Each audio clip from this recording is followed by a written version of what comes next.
Today I'm interviewing Brian Farrell of Colonel Bagshot fame. Brian, how did the band come about, Colonel Bagshot? Because everyone remembers you from the days of being in Colonel Bagshot, don't they really? Maybe they do. I've forgotten all of it. I mean, well, going back to how Bagshots was formed, I really am stabbing in the dark. But as far as I remember, no doubt they'll all give you a different version.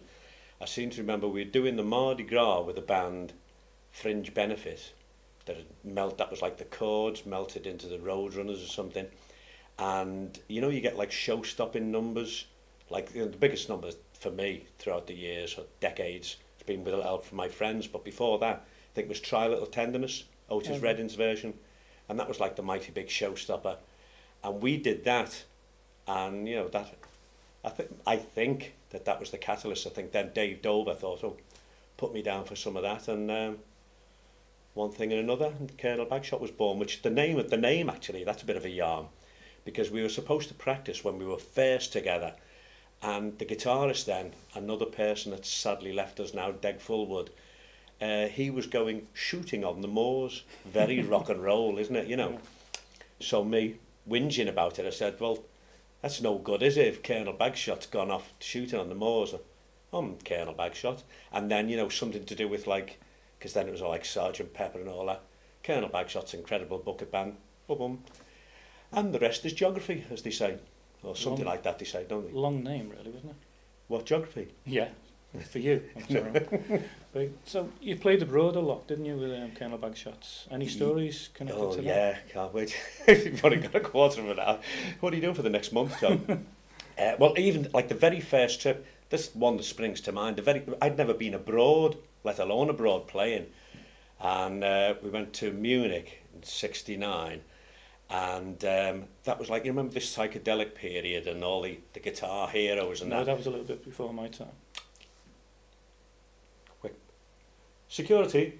And all the solo, we used to bluff, you know, to stretch the spots out because we had to do about 8 million spots a night. And this one particular time, I remember, we were doing Seasons of the Witch, an old Al Cooper thing. I did the first verse, then he went into a solo. And I left the club, went down this mighty big dual carriageway that we lived on, Leopoldstrasse, went back to the flat that we lived in, had a shower, came out, crossed over the road, went for a beer, went a bit further up, got some chips, went back to the club and got up for the last verse. The whole spot was one number, one solo. And of course everyone in the club, yeah man, freakorama. And I'd been home, had a shower, had me tea, a bevy, got back up for the last spot. And then all the other abroad things are, you know, like Hamburg was just like absolute lunacy, but fabulous memories. And maybe the peak thing in my life was the Slade tour we did when they were at their peak.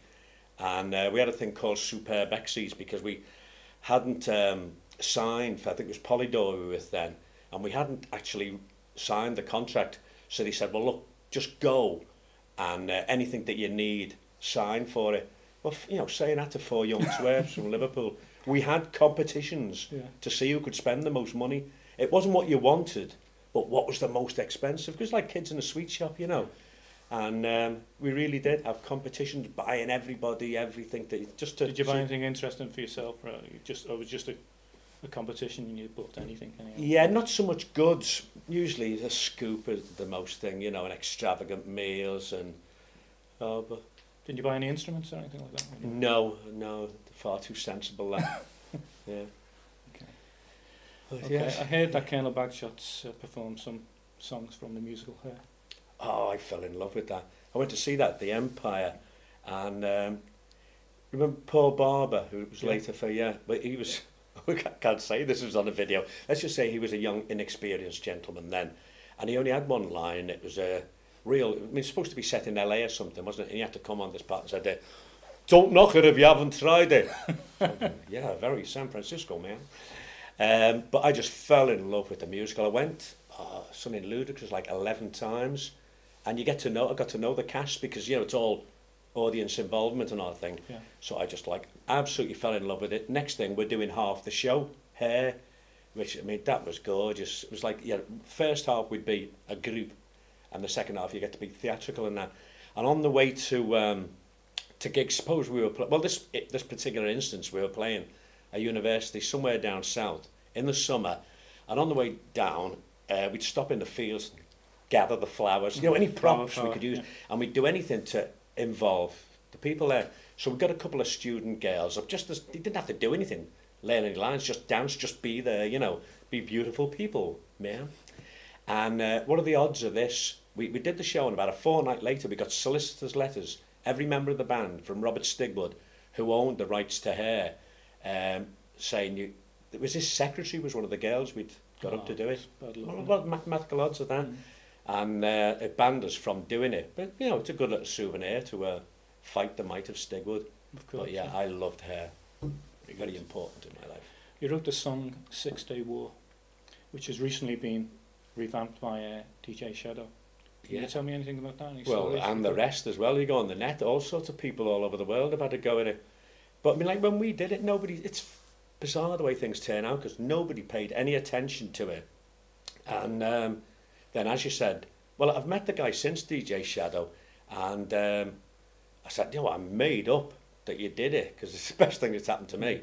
I said, well, how come that, you know, and he said he was just in a second-hand shop in Sacramento, and he just liked the look of the cover, and then, as somebody said, it happened to be the first track on one of the sides. If he played something else, it might have been suitable. He played that, and away was that when you were signed to Polydor, was it? God, who was that? Or was it the French? No, that wasn't the French one either. I don't know. I can't even remember who it was. But he found it in Sacramento, yeah. Yeah, because it was released. It was released worldwide. Yeah, because remember the Japanese one was big, 'cause all the lyrics in Japanese and that. Yeah, but yeah, he found it in Sacramento. He did it, and the next thing it's in this film Phone Booth. Yeah. And then it's in a film Fast and Furious Tokyo Drift. And the funniest of the lot, I saw it the other week in Costco. It's in an internet game, DJ Hero. Is it? Yeah. Yeah. So quite longevity funny for a song. It was a good song though. Good track. Well, why didn't anyone think so at the time? Weird, isn't it? Well, because there was so much going on at the time, wasn't there? You know, and maybe it was controversial. You were so far ahead of your time. After Colonel Bagshot, you were signed to Warner Brothers and took on a solo career. Yeah. Well, that was the plan, but unfortunately, politics with. But I did the single. England was the first thing I did with them, which is a novelty locally because Billy Butler's been playing it now for 35, 36 years. Oh, good. Good for Billy. Thanks very much. And I did an album at the same time. That's most probably the best thing I've done. All really cool guys on it. Along with Zoot Money, BJ Cole, Sue and Son. There was all sorts of fabulous people on it, you know. And that was the best thing I've ever done. And as I finished that, there's a big bust up in Warner Brothers, and they sack all the English hierarchy and bring in these Americans who decided a new broom sweeps clean, and I was on the old broom, so they just sort of like shelved it. So as I knew, so there's nothing changed in that situation. Yeah, yet another missed the boat job. Okay. Your musical taste have expanded over the years after a stint playing Joe Cocker on Stars in the Rise. Oh yeah. Yeah, it was just, well, as I said earlier on, that number, if anything, is, so I must have done it more times than Cocker. Yeah. It's just a very colourful number, I think, And after Bernie Wenton had done Stars in Her Eyes, I thought, why not give it a go? I think I was working for Mercury at the time or something. Anything's better than working, isn't it, Yeah.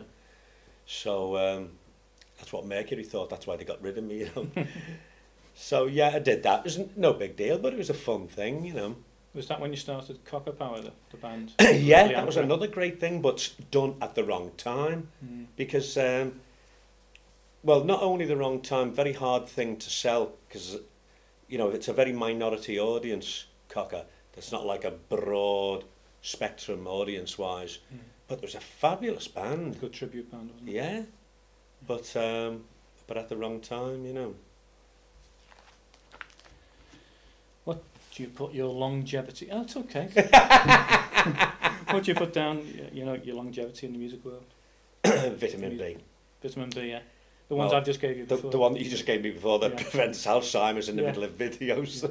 I think you should take a few more, you know. What do a who? Well, you know, you've been in the business coming up to 43 years now, haven't you? So, Yeah.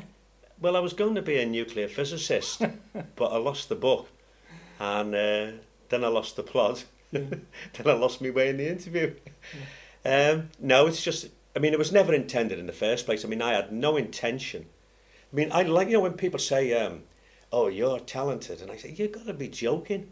I mean, as most of the people I've worked with will tell you, I'm a musical housebrick. I'm just a person. I think you're a typical musician pulling himself down. You know, they always tend to say that. Do They they? haven't got the talent. Oh, Yeah, good. of course. Oh, good. We all think See, you I'm could. a musician again. No. No, I couldn't. I mean, what else could I do now? I mean, a newspaper boy's got more qualifications than me. Yeah. So, You could be in Alice in Wonderland, couldn't you? Your hat. I could be a woolly in Aliceland. Wow, that was close. No, I mean, I can't do anything else, so I'm stuck. But I'll do this until I grow up, I think. So, Okay. that'll be the end. All right. Thanks very much, Brian, for the interview today. Do you really Really mean that? interesting. Or Yes, I are you do. just I saying really that to mean be it. nice? Well, Thanks why are very you much. winking at me then? I can't help winking.